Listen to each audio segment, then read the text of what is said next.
దేవుని పిల్లలారా, జాగ్రత్తగా వినండి. మనం ఈరోజు ఈ స్థితికి రావడానికి, సంఘంలోనికి చేర్చబడిన తర్వాత, మనము ప్రభులోనికి వచ్చేసిన తర్వాత, మీరు ప్రభువు గనక దయాళుడు అని మీరు రుచి చూస్తే, ప్రభువు గొప్పవాడు అనే రక్షణలోని కనుక మీరు వచ్చేస్తే, మీరు అందరూ అర్జెంటుగా చేయవలసిన పని ఒకటి ఉంది. మీ రక్షణను మీరు కాపాడుకోవాలంటే చివరి వరకు. ఎందుకంటే రక్షణ పొందుకోవటం ఒక ఎత్తు అయితే, చివరి వరకు దాన్ని కాపాడుకోవటం మరొక ఎత్తు. అంతము వరకు సహించిన వాడే రక్షించబడును అని రాయించాడు బైబిల్లో. నువ్వు అంతం వరకు నీ రక్షణను కొనసాగించాలి అన్నా, ఈ మధ్యలో వస్తాను అనేక రకాలైన హింసలు, బాధలు, నిందలు, వీటన్నిటిని నువ్వు తట్టుకోవాలి అన్నా, నీకంటూ వాక్యపు బలం ఉండాలి. చదువుదాం. ఆ వచనం ఎంత బాగా చెప్తాడంటే, పేతురు గారు రాసిన మొదటి పత్రిక 2వ అధ్యాయం 1వ వచనం, ప్రభు దయాళుడని మీరు రుచి చూచి అన్నయాడలా సమస్తమైన దుష్టత్వమును. ఆగండి, ఇవన్నీ టిక్ పెట్టుకోండి. నేను ఒక స్త్రీ జీవితాన్ని ఈరోజు మీకు పరిచయం చేస్తాను. ఆవిడ దేవుడు వదులుకోమన్న ఈ భయంకరమైన గుణాలన్నీ వదులుకోకపోవటం వలన ఆవిడ జీవితం ఎంత ప్రమాదంలో పడిందో మీరు చూద్దరు ఈ రాత్రి. దేవుడు అంటున్నాడు, ప్రభు దయాళుడు అని నీకు అర్థమైపోయిన తర్వాత, సంఘంలోనికి వచ్చిన తర్వాత, రక్షణ పొందిన తర్వాత, నీలో ఉండకూడదు ఒకటి చెప్తున్నాడు. ఏంటంటది? సమస్తమైన. నువ్వు ఎందుకు కదుపుతారు అంతమోను? అది పెట్టేసి వదిలేండి, ఒకటి చాలు. జాగ్రత్తగా వినండి. ప్రభు దయాళుడు అని మీరు రుచి చూచిన ఎడల సమస్తమైన దుష్టత్వమును అన్నాడు. చూడండి నెక్స్ట్, సమస్తమైన కపటమును, వేషధారణ, అసూయ, సమస్త దూషణ మాటలను మాని. చూసారా? అంటే క్రైస్తవుడు, సంఘంలోనికి చేర్చబడిన వాడు ఇవన్నీ మానేయాలట. మాని అనుంది చూడండి. మాని, అక్కడ కామ పెడతాడు. బైబిల్ చదివేటప్పుడు అండి, ప్రతి పొల్లు, ప్రతి కామ, ప్రతి పుల్ స్టాప్ చాలా జాగ్రత్తగా చదవాలి బైబిల్ని. ఎందుకంటే అది జీవం కలిగిన దేవుని మాటలు అవి. ఇదిగో మీరు ప్రభులోనికి వచ్చిన తర్వాత వేషధారణ ఉండకూడదు మీలో. బయట ఒకలాగా, సంఘంలో ఒకలాగా, సహోదరుడు ఉన్నప్పుడు ఒకలాగా, బయట వ్యక్తులతో మరొకలాగా, ఎదురుగా సేవకుడు ఉన్నప్పుడు ఒకలాగా, సేవకుడు లేనప్పుడు ఒకలాగా, ప్రార్థన చేస్తున్నప్పుడు ఒకలాగా నోటిని, బయట మాట్లాడుతున్నప్పుడు ఈ నోటిని మరొకలాగా వాడకూడదు. దీన్నే దేవుడు వేషధారణ అంటాడు. ఎవడి మనుషులకి 2 రకాల లైఫ్లు ఉంటాయి. ప్రజలందరి ముందు ఒక లైఫ్ ఉంటుంది, సీక్రెట్గా గదిలో మరో లైఫ్ ఉంటుంది. నిజమా కాదు చెప్పండి? 2 జీవితాలు ఉంటాయి ప్రతి మనిషికి. గదిలో ఉన్నప్పుడు అసలోడు పెట్టుకొస్తాడు, బయటకు వచ్చిన తర్వాత అసలోడు లోపల ఉంటాడు, పైన ఒక యాక్టింగ్ జరుగుతూ ఉంటుంది. ఎవడో మాట చెప్పనా, మనం వేషం కట్టి బయట వాళ్ళ ముందు మంచి వాళ్ళుగా నటించి, బయట వాళ్ళ ముందు పరిశుద్ధులుగా నటించి మనుషులను మోసం చేయగలమేమో, కానీ హృదయాన్ని, అంతరంగాన్ని నిరంతరము పరిశీలించే దేవుని మోసం చేయగలమా? నువ్వేంటో దేవుడికి తెలీదా? నీ భక్తి ఏంటో దేవుడికి తెలీదా? వేషధారణ మానేయండి. సిద్ధపాటు జాగ్రత్తగా వినండి. పరలోకాన్ని చూడాలి అంటే భూమి మీద నీలో ఉండకూడదు. మొదటండి అసలు దేవుడికి నచ్చనిది వేషధారణ. ఎప్పుడూ ఒకేలా ఉండు, అందరి ముందు ఒకటే మాట్లాడు. చాలా మంది బైబిల్లో పట్టుకున్నప్పుడు, ఏమంటే సన్నిధిలో ఉన్నప్పుడు, చర్చిలో ఉన్నప్పుడు దేవుడి మాటలు, బయటికి వెళ్ళిన తర్వాత, బైబిల్ ఇంట్లో పెట్టేసిన తర్వాత బయటికి వెళ్ళిన తర్వాత ఏమంటే వాళ్ళ నోట వచ్చేవి భయంకరమైన మాటలు. అందుకే రాస్తున్నాడు ఇక్కడ. మీరు చూడండి ఎంత బాగా రాశాడంటే, సమస్తమైన దుష్టత్వమును, సమస్తమైన కపటమును, వేషధారణ, అసూయ, సమస్త దూషణ మాటలు అన్నాడు. చూసారా? క్రైస్తవుడి నోటవి రాకూడదు. సమస్తమైన దూషణ మాటలను మీరు మానేయాలి. ఫస్ట్ మానేసి నెక్స్ట్, కొత్తగా జన్మించిన శిశువును పోలిన వారై అన్నాడు. ఎలా మారిపోరట క్రైస్తవుడు? ఇదేనండి సిద్ధపాటు అంటే. నువ్వు పరలోక రాజ్యాన్ని, యేసుక్రీస్తుల వారిని ఎదుర్కోవాలి అన్నా, పరలోకానికి నువ్వు వెళ్ళాలి అన్నా, నీ క్యారెక్టర్, నీ బిహేవియర్ ఎలా మారిపోవాలంటే ఎంత బాగా రాశాడంటే, కొత్తగా జన్మించిన శిశువు. ఎలాగుంటుంది శిశువు? ఎలా ఉంటుంది చెప్పండి? శిశువులో కల్మషం ఉంటుందా? శిశువు వాళ్ళ అమ్మని చూసి నవ్వి పక్కలో ఎవరైనా వస్తే తిడతదా? శిశువు అందరినీ చూసి నవ్వుతుందా? ఏమంటే నిజంగా మనకి ఏదైనా స్ట్రెస్, ఏదైనా బాధ వచ్చినప్పుడు ఒకసారి చిన్నపిల్లోడు నవ్వుతున్న వీడియో ఫోన్లో పెట్టుకుని చూడండి, వెంటనే మనకి ఎలా ఉంటుంది? బా, ఏదో తెలియని ఆనందం అండి. చిన్నపిల్లలు నవ్వు చూడగానే తెలియని ఆనందం, తెలియని సంతోషం. అలాగ వాడు నవ్వుతుంటే బోసి నవ్వులు, వెంటనే మనకు కూడా ఏమొస్తుంది? నవ్వు వస్తుంది. ఈ బోసి నవ్వులు నవ్వుతున్నవాడు 20 సంవత్సరాలు పెద్దోడైన తర్వాత వాడు నవ్వు చూడండి ఎలాగుంటుందో. ఎలాగుంటుంది? ఒక వెకిలి నవ్వు వస్తుంది వీడికి. ఎందుకు మారింది? నవ్వు ఎందుకు మారింది అంటే, శిశువుగా ఉన్నప్పుడు దైవత్వం ఉంది, దేవుడి యొక్క లక్షణాలతో పుట్టాడు, దేవుడి యొక్క స్వభావాలతో పుట్టాడు. కానీ అలాగే 20 సంవత్సరాలు వచ్చేసరికి ఆ కల్మషం, కుట్ర, అసూయ, ఎవడ లోపల వేషధారణ, ఇవన్నీ వాడులో నిండుకున్నాయి. వాడు పాడైపోయాడు. యేసుక్రీస్తు అంటున్నాడు, నాకు అలాంటి వాళ్ళు వద్దు. నువ్వు ఎలా మారిపోవాలంటే, నాలోకి వచ్చిన తర్వాత, నన్ను ఎరిగిన తర్వాత నువ్వు ఎలా మారిపోవాలంటే, కొత్తగా జన్మించిన శిశువును పోలి ఆ శిశువుగా నువ్వు మారిపోవాలి. అంత మంచి హృదయం నీలోనికి వచ్చేయాలి అన్నట్టు. ఎప్పుడు వస్తుంది? నాకు ఎలా సాధ్యం అది? జాగ్రత్తగా వినాలి. నేను ఎప్పుడండి శిశువుగా మారిపోతాను? నాకు ఎప్పుడండి ఆ శిశువు స్వభావాలు వచ్చేస్తాయి అంటే, ఎప్పుడు వస్తాయి తెలుసండి? నిరంతరము మీరు వాక్యం అనే ఈ పాలను ఎప్పుడైతే త్రాగుతూ ఉంటారో, సమస్తమైన కల్మషం, దుష్టత్వం, అసూయ, వేషధారణతో కూడిన జీవితం, నోట్లో నుంచి వచ్చే భయంకరమైన మాటలు, ఇవన్నీ నీ జీవితం నుండి వెళ్ళిపోతాయి. దేవుడు ఎలాంటోడు అంటే, ఎలా బ్రతకాలో చెప్తాడు, ఆ బ్రతకడానికి మార్గము చూపిస్తాడు. దేవుడి యొక్క గొప్పతనం అది. బైబిల్ మొత్తం ధ్యానించిన తర్వాత నాకు అర్థమైంది అది ఒకటేనండి. నువ్వు ఇలా బ్రతుకు అంటాడు, అలా బ్రతకడానికి మార్గం ఆయనే చూపిస్తాడు. మళ్ళీ నువ్వు శిశువుగా మారిపోవాలి అన్నాడు. ఎలా మారాలి తండ్రి శిశువుగా అంటే ఇప్పుడు చెప్తాడు చూడండి అక్కడ, మీరు కొత్తగా జన్మించిన శిశువును పోలిన వారై నిర్మలమైన వాక్యమును పాల వలన రక్షణ విషయములో ఎదుగు నిమిత్తము ఆ పాలను మీరు ఆపేక్షించండి. రక్షణలో ఎదగాలి అంటే నిరంతరము పాలు తాగాలి, వాక్యమైన స్వచ్ఛమైన పాలు తాగాలి అన్నట్టు. మీకు అర్థమవుతుందా?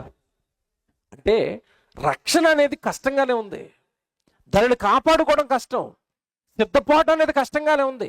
వాక్యాన్ని నిరంతరము నువ్వు పఠిస్తేనే కానీ, వాక్యము నిరంతరము నువ్వు వింటేనే కానీ, ప్రతిరోజు వాక్యం గురించి నువ్వు ఆలోచిస్తేనే కానీ నీ రక్షణను కాపాడుకుని ప్రభువుని ఎదుర్కొని పరలోకం వెళ్ళిపోవటం కష్టం.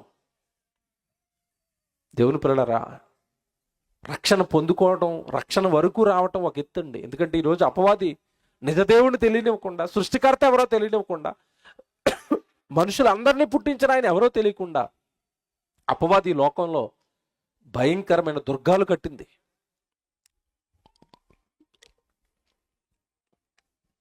ఆ దుర్గాలన్నీ దాటుకుని మనం ఈరోజు ప్రభు దగ్గరికి వచ్చాం. దేవుడికి స్తోత్రం. ప్రభుని అంగీకరించారు, ప్రభు దయాళుడని రుచి చూశారు, పాపాల కోసం మాకు ప్రాణం పెట్టింది ఆయనే, ఆయన దగ్గరకు వచ్చేసారు. Very good. వచ్చిన మీరు వచ్చిన తర్వాత ఆయన కష్టపడి సుమారుగా 40 నుంచి 45 మంది ప్రాణాలు పణంగా పెట్టి ఈ బైబిల్ రాయించాడు. 1600 సంవత్సరాలు పట్టింది బైబిల్ రాయడానికి. పాత నిబంధన 1500 సంవత్సరాలు రాస్తే, కొత్త నిబంధన 100 సంవత్సరాలు రాశారు. 1600 సంవత్సరాలు రాయబడిన ఏకైక గ్రంథం ఏదైనా ఉంది భూమి మీద అంటే అది one and only the Bible ఒకటే. 1600 సంవత్సరాలు రాయబడిన గ్రంథం ఏది లేదండి భూమి మీద, వన్ అండ్ ఓన్లీ బైబిల్. పాత నిబంధన 1500 సంవత్సరాలు రాశారు. ఆయా కాలాలలో పుట్టారు, ఆయా ప్రాంతాలలో పుట్టారు. కానీ నిజంగా మీరు చూడండి, ఆదికాండం రాసింది మోషే గారు, చివరినన్న ప్రకటన గ్రంథం రాసింది యేసుక్రీస్తుల వారి శిష్యుడైన యోహాను గారు. అసలు ఆయనకి ఈయనకి సంబంధం లేదు. ఆయనకి ఈయనకి కొన్ని వేల సంవత్సరాల గ్యాప్ ఉంది మధ్యలో. ఈయన చూడలేదు, ఆయన చూడలేదు. ఆయన కాలంలో ఆయన పుట్టాడు, ఆయన రాశాడు. ఈయన కాలంలో ఈయన పుట్టాడు, ఈయన రాశాడు. కానీ మీరు బైబిల్ అంతా చదవండి, రాసింది 40 నుంచి 45 మంది మనుషులైనా రాయబడిన విధానం అంతా కూడా ఒక్కరు రాస్తున్నట్టుగానే ఉంటుంది. ఎందుకు తెలుసా? రాసింది మనుషులైనా రాయించింది మాత్రం పరలోకంలో ఉన్న తండ్రి దేవుడు. ఇది భూమి మీద ఏ గ్రంథానికి జరగలేదండి. అంతా ఒకేలాగా ఏ గ్రంథంలో ఉండదు. ఈయన ఒకటి చెప్తే ఆయన ఒకటి చెప్తాడు. చాలామంది అంటున్నారు ఈ మధ్యకాలంలో, బైబిల్ దేవుడు రాయించాడంటే, లేదండి మనుషులు రాశారు మేము కూడా రాస్తాం అంటున్నారు. నిజంగా చెప్తానండి, బైబిల్ పక్షాన్ని ఒక సవాల్ వేస్తున్నాను. మీరు 40 నుంచి 45 మంది మీరు కూర్చోండి, మీరు కూర్చుని 45 మంది వేరు వేరు ప్రాంతాల్లో కూర్చుని రాయండి. మీ థాట్స్ అన్నీ ఒకేలా ఉండాలి, మీరు రాసినవన్నీ ఒకేలా ఉండాలి. ఉంటాయా? ఉంటాయండి? మనుషుల ఆలోచనలన్నీ ఒకలా ఉంటాయా? అని బైబిల్ ఆలోచనలన్నీ ఒకేలా ఉంటాయి, ఒకే వ్యక్తి చెప్పినట్టుగా ఉంటాయి. అప్పుడే కనిపెట్టేయాలి బైబిల్ వెనకాల ఎవరున్నారు? దేవుడు. మరెవరు రాయలేరు ఇలాగా. ఎవడు సొలొమోను గారు ఏదైతే చెప్తారో దేహం గురించి, ఆత్మ గురించి, కొత్త నిబంధనలో పుట్టిన యేసుక్రీస్తుల వారు అదే చెప్తారు. సొలొమోను గారు ఏదైతే రాస్తారో కీర్తన గ్రంథంలో కానీ, ప్రసంగ గ్రంథంలో కానీ, కొత్త నిబంధనలో పౌలు గారు రాసిన 14 పత్రికల్లో పౌలు గారు కూడా అదే రాస్తారు ఆత్మ గురించి. అసలు ఆయనకి ఈయనకి సంబంధం లేదండి, ఒక కాలానికి చెందిన వాళ్ళు కాదండి. మరి అంత కష్టపడి దేవుడు బైబిల్ను రాయించి నీ చేతుల్లో పెట్టి నువ్వు చదువుకునే, నువ్వు మాట్లాడుకునే భాషలోనికి ఆ బైబిల్ను రప్పించి, నాయన దాన్ని చదువురా, నువ్వు రక్షణ పొందాలి అంటే ఈ ఆజ్ఞలు నీకు అవసరం రా, ప్రతి దినము నీ ఆత్మకు ఆహారం అవసరం రా, అలా నువ్వు రక్షణ విషయంలో ఎదగాలరా, నీ సత్యమును గురించిన అనుభవజ్ఞానిగా మారిపోవాలరా, అది నా ఇష్టం అని చెప్పిన తర్వాత ఇప్పుడు ఈరోజు ఎంతమంది కంటే బైబిల్ అంటే ఇష్టం ఉంది మీరు చెప్పండి? క్రైస్తవులే ఎంతమంది ప్రతిరోజు బైబిల్ చదువుతున్నారు చెప్పండి? ఒక మాట చెప్తున్నాను, పిల్లోడిని స్కూలుకు పంపించవచ్చు, అష్ట కష్టాలు పడి ఏదో మొత్తం మీద కింద మీద చెప్పి స్కూల్లోకి పంపించవచ్చు. ఒకటో రోజు ఏడుస్తాడు, రెండో రోజు ఏడుస్తాడు, వారానికి వాడికి స్కూల్కి వెళ్ళటం అనేది అలవాటు అవుతుంది. కష్టపడి మనం స్కూల్కి పంపించాం అని వాడు అక్కడ కష్టపడి చదువుకుంటేనే తర్వాత వాడు ఏమవుతాడు? ప్రయోజకుడు అవుతాడు. బాప్తిస్మం పొందటం అంటే సంఘంలోనికి నువ్వు చేర్చబడిన శిశువువి, అప్పుడే వచ్చావు. వచ్చిన తర్వాత నువ్వు ఆదికాండం నుంచి ప్రకటన గ్రంథం వరకు విషయాలన్నీ నీకు తెలియాలి. దేవుడు నీకు బాగా అర్థం కావాలి ఈ భూమి మీదే. అలా అర్థమైతేనే నీ రక్షణ పటిష్టంగా ఉంటుంది. పరలోక రాజ్యాన్ని నువ్వు చూస్తావు. మాట చూపిస్తాను నేను బైబిల్లో. సంఘంలోనికి వచ్చిన తర్వాత అండి, ఇప్పటికే మేము సేవకులుగా ఆయా ప్రాంతాల్లోనే తిరుగుతున్నప్పుడు చాలామంది సేవకులు సంఘం గురించి చెవిలో చెప్తున్న మాటలు వింటానండి, కన్నీరు వస్తుంది కొన్ని చోట్ల. బాప్తిసం పొందిన వాళ్ళేనన్నా వాళ్ళిద్దరికి గొడవ, ఒకరొకరు మాట్లాడుకోరు. ఒకరు సభ పెడితే ఒకరు రారట, వాళ్ళ ఇంట్లో గృహకుడికి పెట్టుకుంటే వీళ్ళు వెళ్ళరట వాళ్ళ ఇంటికి, వీళ్ళిద్దరు మళ్ళీ గుడికి వస్తారు ఆదివారం ఆరాధనకి. అసలు బైబిల్లో మనకి దేవుడు ఏం చెప్పాడు? శత్రువును కూడా మీరు ఏం చేయాలి? క్షమించాలి. శత్రువునే క్షమించమంటే వీళ్ళు ఎవరిని క్షమించట్లేదు, సహోదరుని క్షమించడం. నిజాలు మాట్లాడుకుందామండి. యేసుక్రీస్తుల వారు రెండవ రాకడలో వస్తే ఈ రెండు కుటుంబాలను ఏం చేయాలో చెప్పాలి మీరు. ఏం చేయాలి? నా ప్రియమైన బిడ్డలారా భలే కొట్టుకున్నారు సంఘంలో కూడా వచ్చి రెండు పరలోకం అంటాడా? మీరు చెప్పండి, అంటాడా? పేతురు గారు రాసిన మొదటి పత్రిక తీయండి, జాగ్రత్తగా రాశాడు బైబిల్. బాబు, నువ్వు సంఘంలోనికి వచ్చిన తర్వాత, రక్షణ పొందిన తర్వాత నువ్వు వాక్యం పటిష్టంగా నేర్చుకోకపోతే నీ బ్రతుకు మారదు, నీ జీవితంలో మార్పులు రావు, నువ్వు క్షమించగలిగిన మనస్సు నీకు రాదు. నేను బ్రతకమన్నట్టుగా దేవుడి కోసం త్యాగాలు సైతం చేయగలిగినంత భక్తి నీలోకి రాదు వాక్యం నేర్చుకోకపోతే. ఆ తర్వాత నీ రక్షణ ప్రమాదంలో పడుతుంది అన్నట్టు. పేతురు గారు రాసిన మొదటి పత్రిక 4వ అధ్యాయానికి రండి, 4వ అధ్యాయానికి రండి, 17వ వచనం చదువుదాం బైబిల్లో. పేతురు గారు రాసిన మొదటి పత్రిక 4వ అధ్యాయము 17వ వచనం. తీర్పు దేవుని ఇంటి యొద్ద ఆరంభమగు కాలము. ఏమన్నా అందరి బైబిల్లో ఉందా ఈ మాట? అందరి బైబిల్లో ఉందా? నా బైబిల్లో ఉందన్న వాళ్ళు చేయొద్దండి. నా బైబిల్లో ఈ మాట ఉందన్న వాళ్ళు చేయొద్దండి. కొంతమంది చేయలు లేకట్లేదు, నిద్రపోతున్నారేమో చూడండి. అందరి బైబిల్ ఉందమ్మా? ఉందా? ఏముంది మళ్ళీ చదువుతారు ఒకసారి గట్టిగా అంటారు అందరూ. ఒకసారి మీరు అందరూ అంటే వినాలని ఉంది నాకు. మేము ఎలాగో అరుస్తున్నాం, ఆయన ఇప్పటి వరకు పాపం గొంతు చీల్చుకుని ఆయన అరిచాడు, నేను అరుస్తాను, మేము ఎప్పుడు అరుస్తాం. మీరు ఒక్కసారి అనండి. తీర్పు దేవుని ఇంటి యొద్ద ఆరంభమగు కాలము అంటే తీర్పు ఎవరికి కూడా ఉందో చెప్పాలి ఇప్పుడు నాకు. ఇప్పుడు సైలెంట్గా ఉంటారు మీరు. తీర్పు ఎవరికి కూడా ఉంది? దేవుని ఇంటిలోనికి చేరిన వారికి కూడా ఏముంది? ఏంటండి అది? దేవుని ఇంట్లోకి చేరితే తీర్పు ఉండదు అనుకున్నారా? బాప్తిజం తీసుకున్నాం, సంఘంలోకి వచ్చాం, మాకు ఏ తీర్పు ఉండదు అనుకున్నారా? నో. దేవుడు పక్షపాతి కాదు. బయటుండి పాపం చేశాడు వాడు తెలియక, లోపలికొచ్చి తప్పులు పాపాలు చేస్తున్నావు నువ్వు. దేవుని చట్టం అందరికీ సమానం, పక్షపాతం ఉండదు, లేదా పక్షపాతం అయిపోతాడు దేవుడు. అందుకే అంటున్నాడు, నువ్వు దేవుని ఇంటిలోనికి వచ్చి తీర్పులోనికి ఎందుకు వెళుతున్నావంటే, వచ్చావు తప్ప ఆయన వాక్యం నేర్చుకుని ఆయన ఎలా బ్రతకమన్నాడో అలా బ్రతికి రాకడకు నువ్వు సిద్ధపడలేదు. కింద చదువుతాను చూడండి.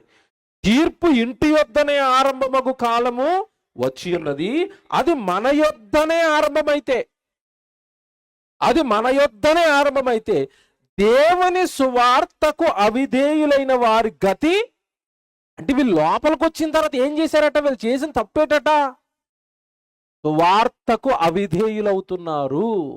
దేవుడి వాక్యాన్ని పట్టించుకోవటం లేదు. దేవుడు ఇలా బ్రతకమన్నాడు అన్నా సరే నువ్వు ఎన్ని ప్రసంగాలైనా చేసుకో, మీ ప్రసంగం ఈ చెవితో వింటాం, ఈ చెవితో మేము వదిలేస్తాం. మా జీవితాలు మార్చుకో, మా బ్రతుకులు మార్చుకో, మా బిహేవియర్, మా ప్రవర్తన మార్చుకో, మా మాట తీరు మార్చుకో. ప్రేమించండి అని ఎన్నిసార్లు చెప్పినా ప్రేమను మాత్రం పంచం.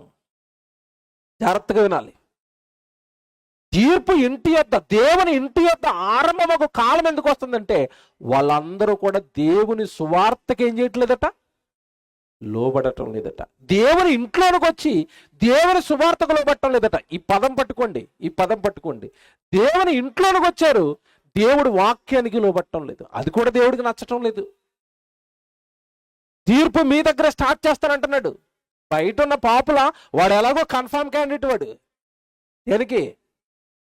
పాతాళానికి, నరకానికి. సృష్టికర్త నమ్మక, సృష్టికర్త ఏర్పాటు చేసిన ఈ రక్షణ మార్గంలోకి రాక, ప్రభు అయిన యేసుక్రీస్తుల వారి రక్తంలో వాడి పాపాలు కడుక్కోక పాతాళానికి సిద్ధపడిపోయాడు. వాడిని వదిలేనట్టు కిందకి వెళ్ళేసరికి కిందది చెప్తాడు చూడండి. దేవుని సువార్తకు అవిధేయులైన వారి గతి ఏమవును, మరియు నీతిమంతుడే రక్షింపబడుట దుర్లభమైతే భక్తిహీనుడు పాపియు ఎక్కడ నిలుతారో వదిలేనాక వాళ్ళు నిలబడే అవకాశమే లేదు. సంఘములోనికి వచ్చి నువ్వు నిలబడతావా? నీ రక్షణలో పట్టుకున్న ఈ రక్షణను బలపరుచుకుంటావా? పరలోకానికి సిద్ధపడతావా? ప్రభువుని ఎదుర్కోవడానికి రెడీగా ఉన్నావా? ఒకసారి ఆలోచించండి, ఒకసారి ఆలోచించండి. ఏమంటే ఈ మాట ప్రకారం బాప్తీసం తీసుకున్న ప్రతి క్రైస్తవుడు ఏ ఇంట్లోకి చేరాడు? ఇప్పుడు దేవుని ఇంట్లోనికి చేరాడు. ఏంటి చెప్పండి? దేవుని ఇల్లు సంఘం. ఎఫ్సి పత్రిక 2వ అధ్యాయం 19వ వచనం చూడండి. ఎఫ్సీలకు రాసిన పత్రిక 2వ అధ్యాయము 19వ వచనం చూడండి. ఏంటి దేవుని ఇల్లు? ఎంత స్పష్టంగా రాశాడు చూడండి ఇక్కడ. ఎఫ్సీలకు రాసిన పత్రిక 2వ అధ్యాయము 19వ వచనం. కాబట్టి మీరిక మీదట పరజనులను పరదేశులనై ఉండక పరిశుద్ధులతో ఏకపట్టణస్థులను దేవుని ఇంటి వారునై ఉన్నారు అన్నాడు చూడండి. దేవుని ఇంటి వారు మీరు, మీరు పరిశుద్ధులు, మీరు పవిత్రులు, మీరు పరిశుద్ధులు పవిత్రులు దేవుని ఇంటివారైనప్పుడు మీ ప్రవర్తన ఎలా ఉండాలి, మీ మాటలు ఎలా ఉండాలి, మీ బిహేవియర్ ఎలా ఉండాలి, మీ జీవితం ఎలా ఉండాలి, మీ బ్రతుకు ఎలా ఉండాలి? ఒకసారి ఆలోచించండి, ఆలోచించండి. దేవుని ఇంటిలోనికి చేరిన క్రైస్తవుడు పరిశుద్ధుడైతే ఎలా బ్రతకాలి, ఎలా జీవించాలి? ఏమన్నా మాట్లాడుతాను, మీరు నా వైపు చూడండి అందరూ. ఎప్పుడైనా మీరు హాస్పిటల్కి వెళ్ళారనుకోండి, హాస్పిటల్కి వెళ్ళగానే ఈయన డాక్టర్ గారు అని ఈజీగా చెప్పేస్తారు. ఎలా చెప్తారో నాకు చెప్పాలి. హాస్పిటల్కి వెళ్ళిన వాళ్ళు చెప్పండి, ఇతను డాక్టర్ అని మీకు ఈజీగా తెలిసిపోద్ది. ఎలా చెప్తారు? ఏముంటుంది మెడలో? ఇంకోటి మర్చిపోయారు మీరు, అసలు మర్చిపోయారు. వైట్ కోట్ ఉంటుంది, అవునా? వైట్ కోట్ వేసి చెతస్కోప్ వేసాడు అనుకోండి, ఆయన ఎవరు? డాక్టర్ గారు. అంతేనా? లేదంటే నేను డాక్టర్ గారు నన్ను బోర్డు పెట్టుకుని తిరుగుతాడా? డాక్టర్ గారు ఎలా ఉంటాడు చెప్పండి? హాస్పిటల్కి వెళ్ళినప్పుడు డాక్టర్ గారు ఎలా ఉంటాడు? ఎలా ఉంటాడు? చక్కగా ఉదయాన్నే శుభ్రంగా స్నానం చేసి నీట్గా షేవింగ్ చేసుకుని చక్కగా హెయిర్ దూకుని చాలా అఫీషియల్గా ఇన్సర్ట్ చేసుకుని పైన కోట్ వేసుకుని, వైట్ కోట్ మెరుస్తున్న కోట్, చెతస్కోప్ వేసుకుని చూడగానే తెలిసిపోద్ది మనకి ఇతను ఎవరు? డాక్టర్ గారు. అలా కాకుండా బయట బాగా మురికట్టేసిన బట్టలు వేసేసుకుని, ఇంత పెద్ద గడ్డం పెంచుకుని, జుట్టులా ముందుకు పిచ్చోళ్ళ పెంచుకుని రా వైద్యం చేస్తాను అన్నాడు అనుకోండి, పేషెంట్లు డాక్టర్ గారి దగ్గరికి వెళ్తారా? బాబు ముందు నువ్వు సరే అయితే మేము వస్తాం బాబు, అంతేనా? నువ్వే సరిగా లేవు, నీ ఒంటి నిండా మురికి ఉందా, ఆ మురికి మాకంటిస్తావేమో, ఆ రోగాన్ని మాకంటిద్దాం, ముందు నువ్వు శుభ్రంగా ఉండు. డాక్టర్ నీట్గా ఉండాలి, పాఠాలు చెప్పే టీచర్ ఎలా ఉండాలి? శుభ్రంగా ఉండి పిల్లలందరికీ మీరు శుభ్రంగా ఉండాలి అని చెప్పాలి. క్రైస్తవుడు లోకాన్ని శుభ్రం చేసేవాడు. మళ్ళా చెప్తున్నాను, మీరు లోకానికి ఉప్పై ఉన్నారు, మీరు లోకానికి వెలుగై ఉన్నారు అన్నాడు యేసుక్రీస్తు. అలాంటప్పుడు లోకానికి వెలుగును పంచి లోకాన్ని ఉప్పుతో క్రైస్తవుని ఎందుకు పోల్చాడు అంటే, ఉప్పు అంటే ఏంటో తెలుసండి మీకు? కుళ్ళును కడిగేసేది అని అర్థం. రుచినిచ్చేది, కుళ్ళును కడిగేది ఏది చెప్పండి? ఉప్పు. క్రైస్తవుడు లోకానికి ఏమై ఉన్నాడట? ఉప్పు. అంటే లోకంలో ఉన్న కుళ్ళునంతా నువ్వేం చేయాలి? కడిగేయాలి. పాపాన్ని కడిగేయాలి, పాపాన్ని కడిగేయాలి, పరిశుద్ధంగా బ్రతకమని లోకానికి హెచ్చరికలు చేయాలి. నువ్వు పరిశుద్ధుడు అని దేవుడు మీద నీ కలలు కంటే నువ్వు పరిశుద్ధుడికి ఎప్పుడు మారుతావు? నువ్వు లోకానికి డాక్టర్లా మారి ఎప్పుడు వైద్యం చేస్తావు అంటే, నువ్వు శుభ్రంగా ఉంటే, నువ్వు నీతిగా ఉంటే, నువ్వు ధర్మంగా ఉంటే, నువ్వు న్యాయంగా ఉంటే, అదే కోరుతున్నాడు దేవుడు. అక్కడ అదే కోరుకుంటున్నాడు దేవుడు. నువ్వు సంఘంలోనికి వచ్చిన తర్వాత, దేవుని ఇంటివారుగా మారిపోయిన తర్వాత, నిన్ను చూస్తే పవిత్రత, పరిశుద్ధత, చక్కటి మాటలు, ప్రేమ, ఆప్యాయత, పరలోకానికి సంబంధించిన మాటలు నీ నోట ఉండాలి. ఏమన్నా మాట్లాడుతానండి, బైబిల్ ప్రకారం అండి మలాకి గ్రంథంలో ఉంటుంది, మీకు తెలుసు అనుకుంటున్నాను. యెహోవా యందు భయభక్తులు కలిగిన వారిద్దరు మాట్లాడుకుంటున్నట ఆయన చెవియొగ్గి ఆలకిస్తాడట. అంటే క్రైస్తవ సోదరులు ఇద్దరు ఒక చోట కూర్చుని మాట్లాడుకుంటే ఎవరు చెవిట్టారు? అక్కడ దేవుడు చెవిట్టాడు. కానీ వీళ్ళిద్దరూ దేనికోసం మాట్లాడుకుంటారు చెప్పండి? మీరు బాధపడినట్టు చెప్తాను. వీళ్ళిద్దరూ, ఒక ఆయనేమో వైఎస్ఆర్ పార్టీ అంటే, తన తెలుగుదేశం పార్టీ అంటే, వీళ్ళిద్దరూ కొట్టుకుంటున్నారు. వీళ్ళిద్దరూ మళ్ళీ గుడికి వెళ్తారు ఆరాధనకి. ఆయన వచ్చి చెవిట్టాడు, ఈడు నా పార్టీ అన్నాడు, ఆడు నా పార్టీ అన్నాడు. ఏం చేయాలి చెప్పండి వీళ్ళిద్దరిని? నీకు ఎందుకు అది? క్రైస్తవుడు కదా, నీకు ఎందుకు అవి? నీకు రాజకీయాలు ఎందుకు? నీకు లోకంలో ఉన్నవి ఎందుకు? లోకంలో జరుగుతున్నవి నీకు ఎందుకు? పరిశుద్ధత గురించి మాట్లాడుకోవాలా? ప్రభు పని గురించి మాట్లాడుకోవాలా? సువార్త గురించి మాట్లాడుకోవాలా? ప్రభు రాకడని ఎదుర్కోవడానికి బ్రదర్ నీలో ఏం బలహీనతలు ఉన్నాయి, నాలో ఏం బలహీనతలు ఉన్నాయి, మన ఇద్దరం కలిసి దేవుళ్ళలో ఎలా బలపడదాం? ఒకరినొకరు వాక్యాలు కదండి, దేవుడు మాటలు కదండి, షేర్ చేసుకోవాలి. ఏమంటే నిజంగా చెప్తున్నానండి, ఈ మధ్యకాలంలో సోషల్ మీడియా ఎక్కువైపోయిన తర్వాత ఏ క్రైస్తవుడు కూర్చుని మాట్లాడుతున్న వాళ్ళ మాటలు వినబద్ద అవట్లేదండి. అన్ని లోక సంబంధమైనవే. దైవ సంబంధమైన ఒక మాట కానీ, పరలోకానికి సిద్ధపడటం గురించి ఒక మంచి పవిత్రమైన ప్రణాళిక కానీ ఏవి కనపడటం లేదు. బైబిల్లో ఒక స్త్రీని చూపిస్తాను ఇప్పుడు. మనమందరూ ఏ ఇంటికి చేరామని చదువుకున్నాం? ఇప్పుడు మనం దేవుని ఇంటికి చేరాం, దేవుని ఇంటికి చేరాం. బైబిల్లో పాత నిబంధనలో అబ్రహాం కుటుంబం మీ అందరికీ తెలుసు కదండి. అబ్రహాము, శారమ్మ, వీళ్ళిద్దరికి దేవుడు వాగ్దానం చేశాడు. ఏమని వాగ్దానం చేశాడు? నేను మీకు సంతానాన్ని ఇస్తాను అని. సంతానాన్ని ఇస్తానని దేవుడు వాగ్దానం చేస్తే అబ్రహాం గారు విశ్వసించి వెయిటింగ్లో ఉన్నాడు. కానీ ఏమండి, శారమ్మ తొందరపడిపోయి నాకు ఇప్పుడు అర్జెంటుగా పిల్లలు కావాలి అని ఎవరినిచ్చి వివాహం చేసింది? హాగర్నిచ్చి వివాహం చేసింది. జాగ్రత్తగా వినాలి. ఇప్పుడు విషయం చెప్తాను నేను. హాగర్ ఎవరో తెలుసండి? హాగర్ ఎవరో తెలుసా మీకు? ఐగుప్తు దేశానికి సంబంధించిన స్త్రీ, ఐగుప్తు దేశానికి సంబంధించిన దాసి. దాసి అంటే ఇంట్లో పని మనిషి. ఎవరింట్లో పని మనిషి? అబ్రహాం గారి ఇంట్లో పని మనిషి. జాగ్రత్తగా వినాలి. అబ్రహాం గారు ఎవరింతకి? ప్రవక్త. దేవుడు ఎన్నుకుని నిలబడుతున్న సేవకుడు, దైవజనుడు, ప్రవక్త. శారమ్మ యజమానురాలు, ఈమె దాసి. నిజంగా ఒక రకంగా చెప్పాలి అంటే అబ్రహాము కుటుంబం ఆ రోజు దేవుని కుటుంబం, అది దేవుని ఇల్లు. అది ఆ రోజు ప్రపంచంలో ఏం జరిగించాలి అన్నా ఎవరి దగ్గరకు వచ్చి మాట్లాడుతున్నాడు దేవుడు? అబ్రహాం దగ్గరికి వచ్చే. సొదొమ గొమొర్రా పట్టణాలను నాశనం చేయాలనుకున్నప్పుడు వార్త ముందు ఎవరికి చెప్పాడు?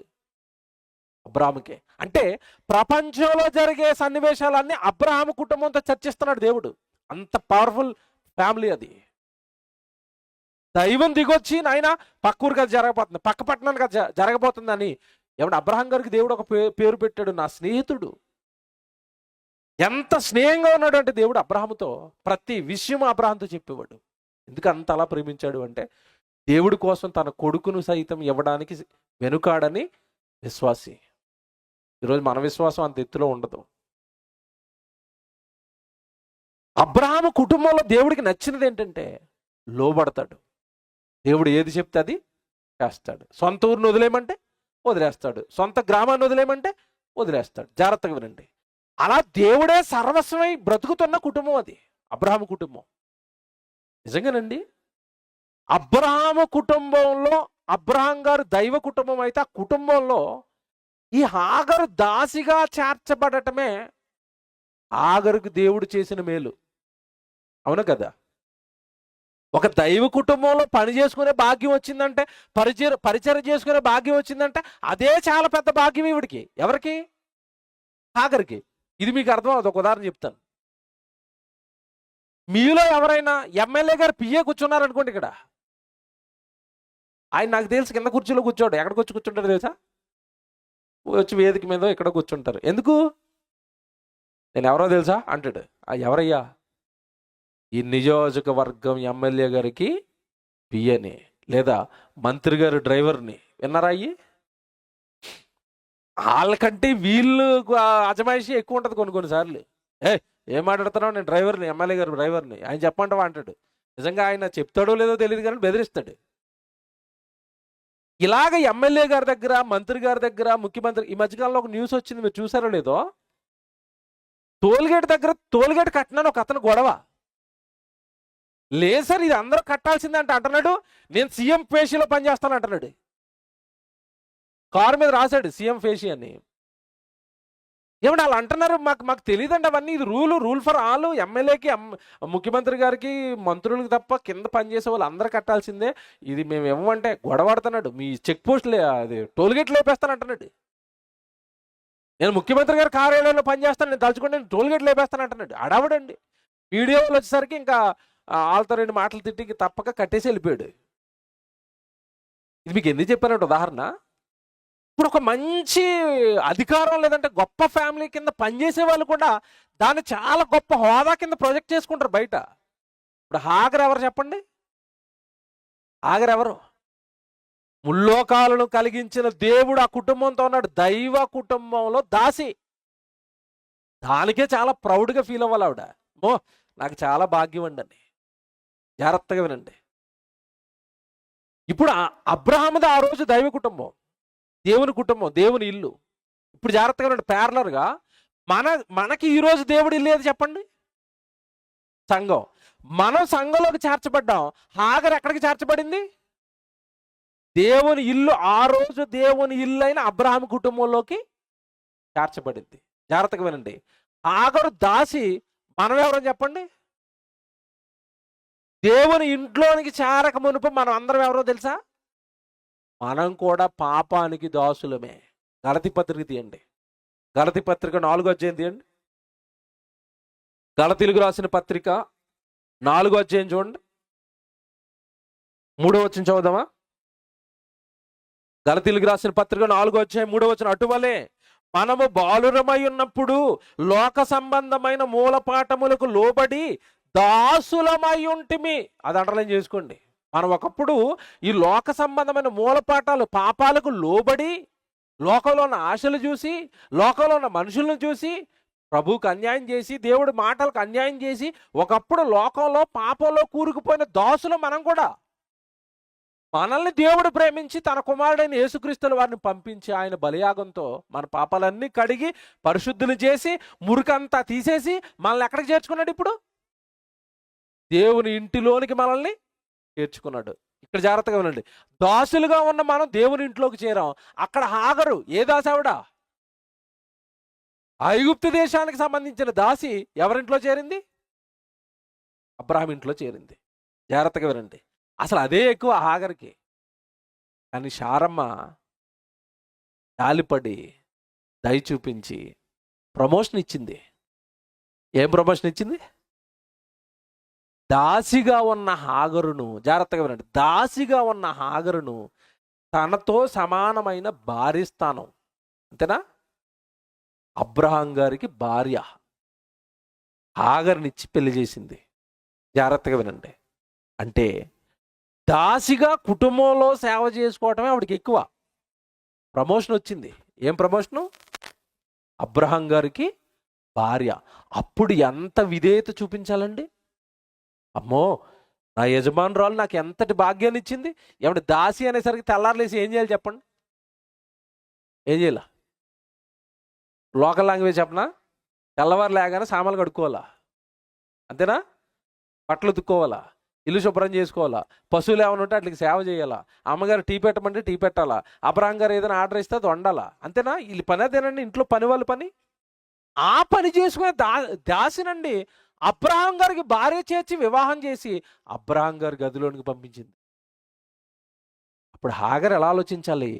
బా, దేవుడు నా ఎడల చాలా మేలు చేశాడు, కృప చేశాడు అని అనుకోవాలి. కానీ హాగర్ ఎలాంటిదో తెలుసా? ఏమంటే ఇది ఎందుకు చెప్తున్నానో కొంచెం ముందుకెళ్ళిన తర్వాత అర్థమవుతుంది. నేను అనవసరంగా సంబంధం లేకుండా ఏది మాట్లాడను. హాగరు చరిత్ర ఎందుకు ఎత్తానో కొంచెం ముందుకెళ్ళిన తర్వాత మీకు క్లారిటీ వస్తుంది. హాగరు చేరింది అబ్రహాం గారి కుటుంబంలోకి.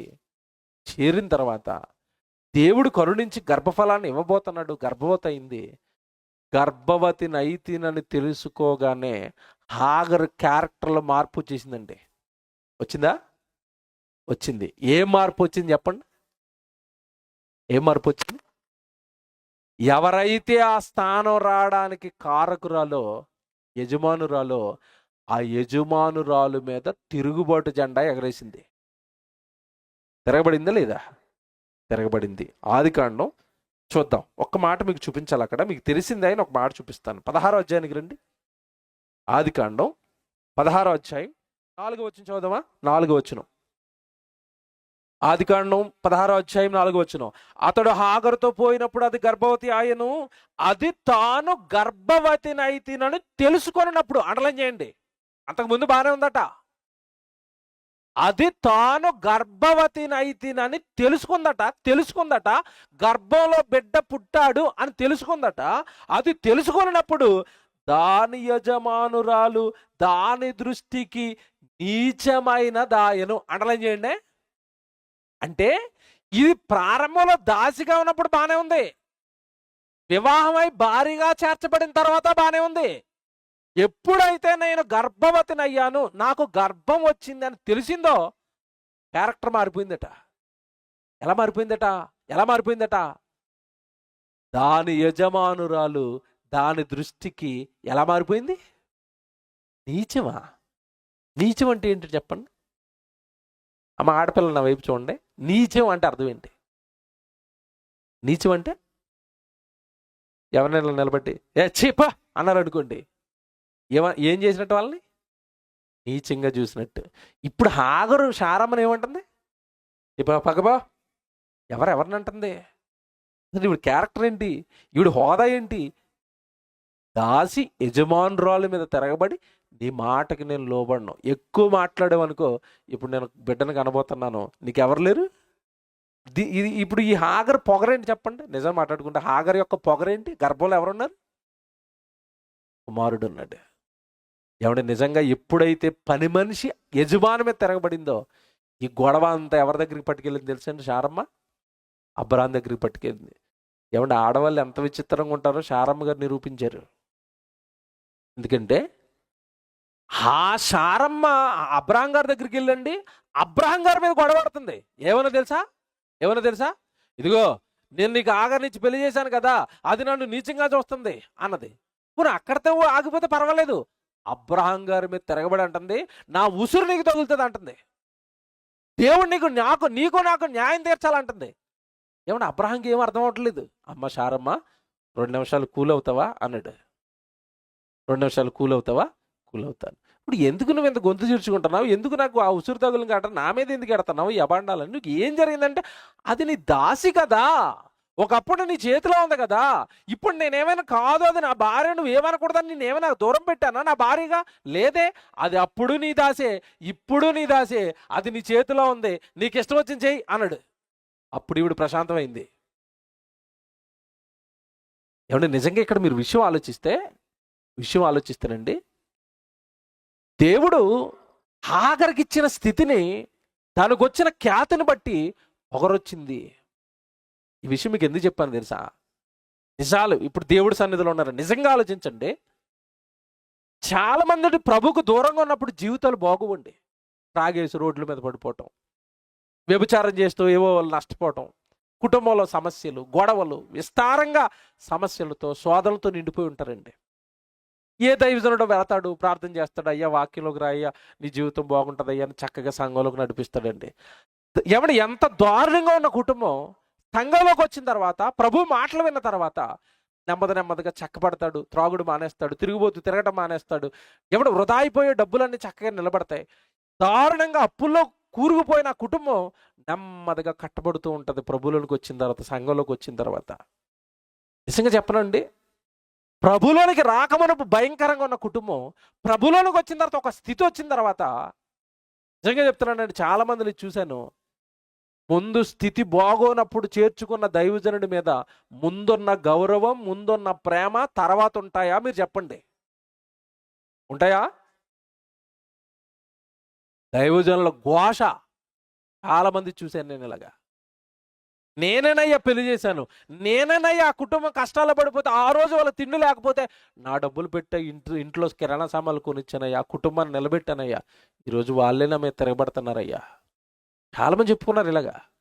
అంటే సంఘానికి బయట ఉన్నప్పుడు ఒకలాగా, సంఘంలోనికి వచ్చిన తర్వాత ప్రభు కాస్త కుటుంబాన్ని చక్కబరిచిన తర్వాత, స్థితిని మార్చిన తర్వాత మాటలు మరొకలాగా. మాట్లాడుతాను ఇప్పుడు ఇలా దేవుడు వాక్యానికి లోబడక, దైవజనుడికి లోబడక, స్థితిని బట్టి ఉప్పొంగే వాళ్ళందరికీ, మనకి హాగర్కి ఏమైనా తేడా ఉందని అడుగుతున్నాను నేను. ఉందా? ప్రస్తుతానికి మనకు వచ్చిన స్థితిని బట్టి ఉప్పొంగిపోతున్నాం కదా. ఒకసారి వెనక్కి తిరిగి చూసుకొని ఈ కుటుంబాన్ని, కాస్త వెనక్కి వెళ్ళి ఆలోచించండి ఈ జీవితాన్ని. ప్రభువులోనికి రాకమునుపు ఎంతటి భయంకరంగా మన కుటుంబాలు ఆలోచించండి. ఇక్కడికి వచ్చిన తర్వాత దేవుడి వాక్యానికి లోబడక, దైవజనుడికి లోబడక, ఈరోజు మనం హాగర్ లాంటి క్యారెక్టర్ని సంఘంలో మనం చూపించటం లేదా? హాగర్కి దేవుడు, జాగ్రత్తగా వినండి, నీ దాసి నీ చేతిలో ఉందే, నీకు ఇష్టం వచ్చినట్టు చెయ్యనగానే శారమ్మ ఏం చేసిందో తెలుసా? ఏం చేసింది తెలుసండి? భయంకరంగా శ్రమలు పాలు చేయటం ప్రారంభించింది శారమ్మ. వెంటనే ఇంటిని వదిలేసి ఏం చేసింది తెలుసా? పారిపోయింది బయటికి. పారిపోతున్నప్పుడు జాగ్రత్తగా వినండి, ఇది దేవుని ఇంట్లో నుంచి పారిపోతుంది, అబ్రహాము కుటుంబంలో నుంచి పారిపోతుంది. కాలిపడ్డాడు దేవుడు. దేవుడు ఎవరిని వదులుకోడండి. ఆ రోజు శారమ్మ హింసపెట్టి బయటకు గెంటేసిన దేవుడు ఆదరించాడు హాగరును. ఓ మాట చెప్పాడు. మీరు ఆ మాట ఇప్పుడు బైబిల్లో చూడాలి అందరూ. 16వ అధ్యాయంలో చూడండి ఒకసారి. 16వ అధ్యాయంలో 9వ వచనం చూద్దామా? 9వ వచనం అందరూ అండర్లైన్ చేసుకోండి. అప్పుడు యెహోవా దూత, అంటే హాగరు బయటికి పారిపోతుంటే దేవుడు దూతను పంపాడు. అప్పుడు యెహోవా దూత నీ యజమానురాలు యొద్దకు తిరిగి వెళ్ళి ఆమె చేతి క్రింద అణిగి ఉండమని దానితో చెప్పాను. అండర్లైన్ చేయండి. ఏమని చెప్పాడమ్మా? యజమానురాలికి అణిగియుండు అని చెప్పాడు.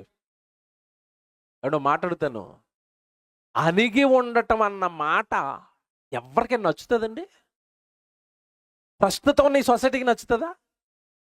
అణిగి ఉండు అని చెప్పండి ఎవరినైనా. వెంటనే వాడు నోట్లోంచి వచ్చే డైలాగ్ ఏంటి తెలుసా?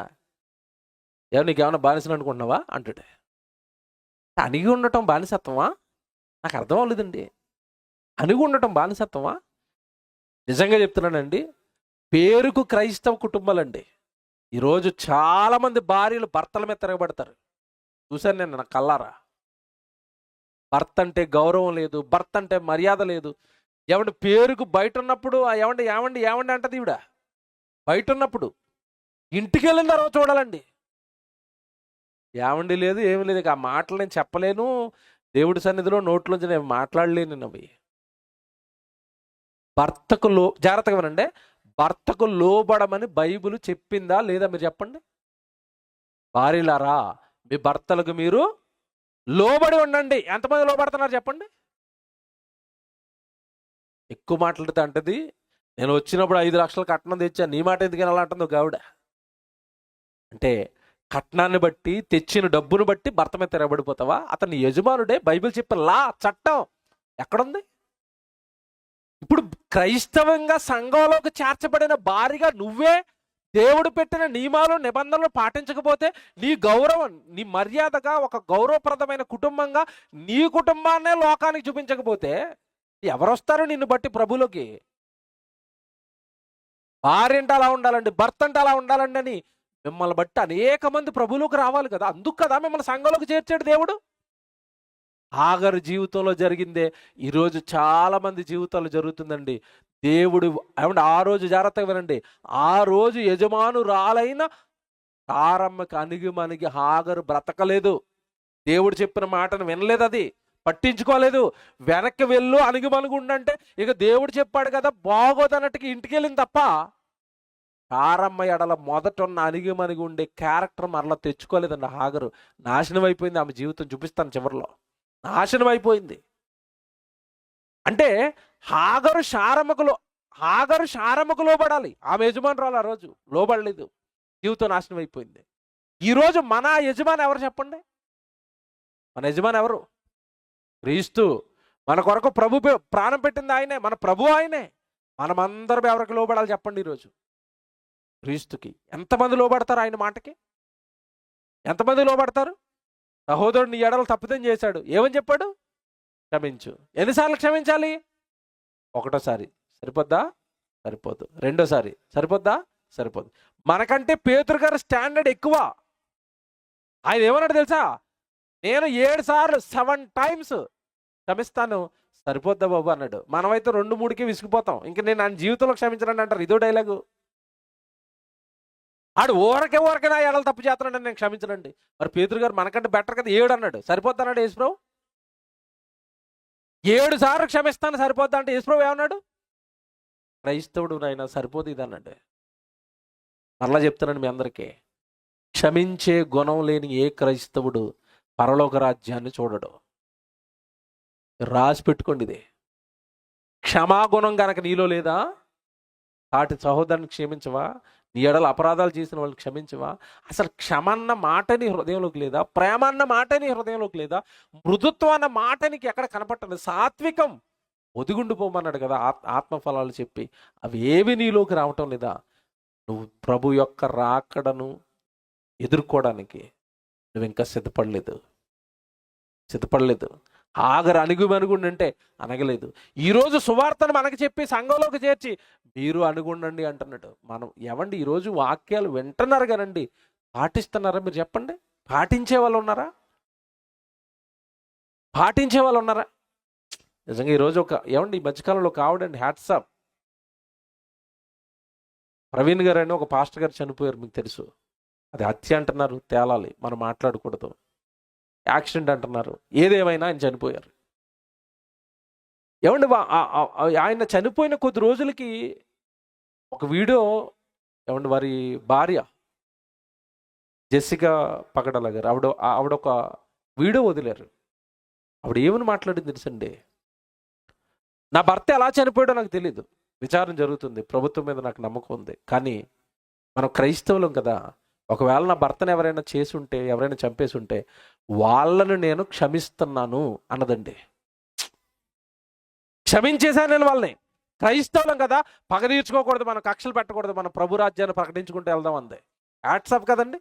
ఏ స్త్రీ అయినా భర్తను పోగొట్టుకునే స్త్రీ అలా మాట్లాడుతుందని మీరు చెప్పండి? నా భర్తను చంపినోడు బయటికి రావాలా, రోడ్డు మీద తీసేయాలా, ఆడిని కాల్చేయాలా, ఉరేసేయాలా అంటారు ఇంకో భార్య అయితే. క్రైస్తవ్య మార్గంలో ఉంది కనుక, మతంలో లేదు కనుక ఆవిడ మాట్లాడిన మాట ఏంటో తెలుసండి? వాళ్ళని మనం అందరం ఏం చేద్దాం? క్షమించేద్దాం. ఇది క్రైస్తవ్యం, క్రిస్టియానిటీ. ఇలా నువ్వు సంఘంలోకి చేర్చబడిన తర్వాత, ఆగరు ఆ రోజు లోబడలేదు.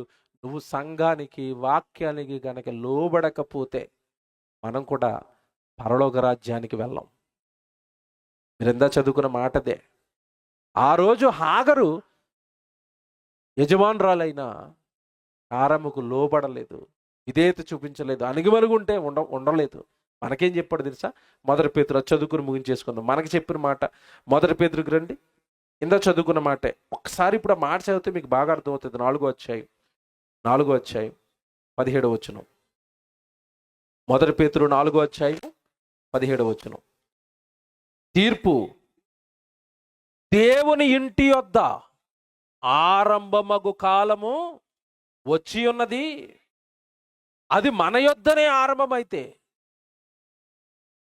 చూసారా, దేవుని సువార్తకు అవిధేయులైన వారి గతి. విధేయత చూపించట్లేదా దేవుడు మాటలకి? వాక్యం ఇలా చెప్తుంది, నువ్వు అలా బ్రతుకు అని. ఆదివారం ప్రసంగం వింటున్నావు, ఉపవాస కూడికలో జరుగుతున్న ప్రసంగాలు వింటున్నావు, నెట్లో చాలామంది దైవజనులు ప్రసంగాలు పెట్టారు, యూట్యూబ్లో అవి వింటున్నావు. ఎంత వాక్యం వింటున్నా ఆ వాక్యానికి గనక మనం లోబడకపోతే మనం ఇంకా పరలోకానికి సిద్ధపాటు కాలేదు. మళ్ళీ చెప్తున్నాను, సిద్ధపడలేదు. సిద్ధపడండి. వస్తున్నాడు ప్రభు. ఎప్పుడు వస్తాడో మనకి తెలీదు. నువ్వు సిద్ధంగా లేవనుకోండి, మనం పోగొట్టుకునేది ఏంటో తెలుసా? సంఘంలోనికి వచ్చి, ఇంట్లోనికి వచ్చి కూడా ఆయన ఎదుర్కొనేటప్పటికి సిద్ధంగా లేవంటే. చాలాసార్లు చదువుకున్నారు సిద్ధపాటు గురించి, కన్యకల గురించి, ఉపమానం మీరు చాలాసార్లు చదివారు, అందుకే అట్లా వెళ్ళటం లేదు నేను. నీలో గనక సిద్ధపాటు లేకపోతే ఆయన వచ్చి తలుపులు మూసేస్తాడు. ఎంత మనం మొత్తుకున్న ప్రభు అన్న తలుపులిక తీయడు, మూసివేయబడతాయి. మరలా చెప్తున్నాను, పరలోక రాజ్యపు తలుపులు మూసేస్తాడు. ఏమంటే పరలోక రాజ్యానికి మనల్ని తీసుకోలేదనుకోండి, మనం వెళ్ళేది ఎక్కడికి చెప్పండి? ప్లేస్ ఎక్కడ చెప్పండి? నెక్స్ట్ ప్లేస్ ఏంటి? ఆయన డోర్లు మూసేస్తే నెక్స్ట్ ప్లేస్ ఏంటి చెప్పండి? మంది పాతాళం. ఇక్కడికి వచ్చి ప్రభువుని ఎరిగి రక్షణ పొంది 66 పుస్తకాలు కలిగిన మహాజ్ఞానం నీ చేతుల్లో పెట్టిన తర్వాత కూడా నువ్వు పోగొట్టుకున్నావంటే ఇక మనంత దౌర్భాగ్యుడు ఎవరుంటారు చెప్పండి? కనుక ఇక్కడికి వచ్చిన తర్వాత మాత్రం మీ కాన్సన్ట్రేషన్ అంతా వాక్యం మీద పెట్టండి. ఎలా బ్రతకాలి, ఎలా జీవించాలి, ఎలా ఉండాలి, ప్రజలతో ఎలా ప్రేమ చూపించాలి, ఎలా ప్రభు మార్గంలోకి అనేక మందిని నడిపించాలి. నా జీవితమే ఒక సువార్తగా మారాలి. మీకు మాట చెప్పనండి, ప్రపంచంలో నుండి మంచి మాటలు చెప్పిన వాళ్ళు చాలామంది ఉన్నారండి. గొప్ప గొప్ప మాటలు చెప్పిన వాళ్ళు చాలామంది ఉన్నారు. బాగా వినండి నేను చెప్పే మాట. గొప్ప మాటలు చెప్పిన వాళ్ళు చాలామంది ఉన్నారు. తత్వవేత్తలు ఉన్నారు, కవులు ఉన్నారు. గొప్ప గొప్ప విషయాలు చెప్పిన వాళ్ళు చాలామంది ఉన్నారు. కానీ గొప్పగా బ్రతికింది మాత్రం ఒక్క యేసుక్రీస్తే. ఇది నిజమే కాదు మీరు చెప్పండి? గొప్ప మాటలు చెప్పిన వాళ్ళు చాలా ఉన్నారు, గొప్పగా బ్రతికింది మాత్రం యేసుక్రీస్తు ఒక్కడే. అందుకే యేసుక్రీస్తుల వారి మాటల కంటే యేసుక్రీస్తుల వారి జీవితమే చాలా మందికి ఆదర్శమైంది. మీరు అవునా కదా మీరు చెప్పండి? బయట ఉన్న చాలా మంది అన్ని జనులకి యేసుప్రభు ఏం మాటలు చెప్పాడో వాళ్ళకి తెలియదు, కానీ వాళ్ళు చెప్పేది ఒకటే, మీ యేసుప్రభు మంచోడయ్యా, శత్రువుడు సైతం క్షమిస్తాడయ్యా, ఆయన ప్రేమ, ఆయన జాలి, ఆయన బ్రతికినట్టుగా ఎవరు బ్రతకలేదయ్యా అంటారు. ఇప్పుడు ఆ సాక్ష్యం ఆయనకి దేన్ని బట్టి వచ్చింది చెప్పండి? మాటలను బట్టా, బ్రతుకును బట్టా? బ్రతుకును బట్టి. ఇప్పుడు నీ జీవితానికి కూడా అదే సాక్ష్యం ఉండాలి కదా? నీ జీవితానికి అదే సాక్ష్యం ఉండాలి అంటే నీ మాటల కంటే లోకం నీ బ్రతుకును పరిశీలిస్తుంది. వీళ్ళు గుడికి వెళ్తున్నారు కదా, ఏం చేస్తున్నారు? వీళ్ళు తెల్లారితే బైబిల్ పెట్టుకుని వెళ్ళిపోతారు కదా, వీళ్ళు బ్రతుకు ఎలా ఉంది, వీళ్ళ మాటలు ఎలా ఉన్నాయి, వీళ్ళ జీవితంలో ప్రేమ ఎలా ఉంది, వీళ్ళ జీవితంలో ఆప్యాయత ఎలా ఉంది, వీళ్ళ జీవితంలో ప్రభు చాలా మంచోడట, ఆయన నమ్ముకున్నారట, ఆయన మాటలు కలిగిన బైబిల్ చేతుల్లో పెట్టుకున్నారట, అలాగే బ్రతుకుతున్నారు లేదా అని నిరంతరము లోకపు కళ్ళన్నీ నీ వైపే చూస్తాయి. నువ్వు అలా లేవు అంటే ప్రభువుకు అవమానం. అది పట్టుకున్న బైబిల్కు న్యాయం చేయకపోవటం, పొందుకున్న రక్షణను నిలబెట్టుకోలేకపోవటం. మళ్ళా చెప్తున్నాను, లోకం ఎలాగైనా బతకనివ్వండి. మళ్ళా చెప్తున్నానే, ఏమంటే ఈరోజు చాలామంది క్రైస్తవ యవనస్తులు ముఖ్యంగా ప్రభువులోనికి వచ్చిన తర్వాత కూడా లోకాన్ని చూసి పాడైపోతున్నారు. ఎందుకంటే లోకం ప్రభువుకు వ్యతిరేకంగా ఉంటుంది. ఒక ఉదాహరణ చెప్తాను మీకు. ప్రభు క్రైస్తవులకు చెప్పిన మాట ఏంటంటే, తన్ను తాను తగ్గించుకున్నవాడు హెచ్చించబడతాడు. ఈ మధ్యకాలంలో ఒక సినిమా డైలాగ్ ఫేమస్ అయిపోయింది. ఏంటో చెప్పండి? మీ అందరికీ తెలుసు. నిజాలు చెప్పండి, మీ అందరికీ తెలుసు. తెలియదు అన్నారంటే దేవుడి సన్నిధిలో ఉన్నారు చూసుకోండి. మాసిపోయిన గడ్డం కింద చెయ్యట్టు ఏమంటున్నాడు? తగ్గేదే లేదు. దేవుడి డైలాగ్ చెప్పనా? దేవుడు ప్రతినిధిగా దేవుడి డైలాగ్ చెప్పనా? ఒరే నిన్ను చచ్చిన తర్వాత వదిలేదే లేదు. ఇది దేవుడి డైలాగ్. నువ్వు తగ్గేదే లేదా అని అనుకోండి, ఒరే నిన్ను వదిలేదే లేదు అంటాడు ఆయన. 1000 వేషాలు ఎంతకాలం వేస్తావా? తన్ను తాను తగ్గించుకున్నవాడే పరలోక రాజ్యానికి వెళ్ళడానికి హెచ్చించబడతాడు. నేను తగ్గను, సేవకుడి దగ్గర దక్కను, సహోదరుడి దగ్గర దక్కను, వాక్యం దగ్గర ఇలా వాక్యం ఇలా చెప్తుంది అయ్యాడు బ్రతుకు దగ్గర నేను తగ్గను అన్నవా, నీకు పరలోక రాజ్యం ఇవ్వడం. అర్థమైంది అనుకుంటున్నాను. ప్రార్థన చేసుకుందాం.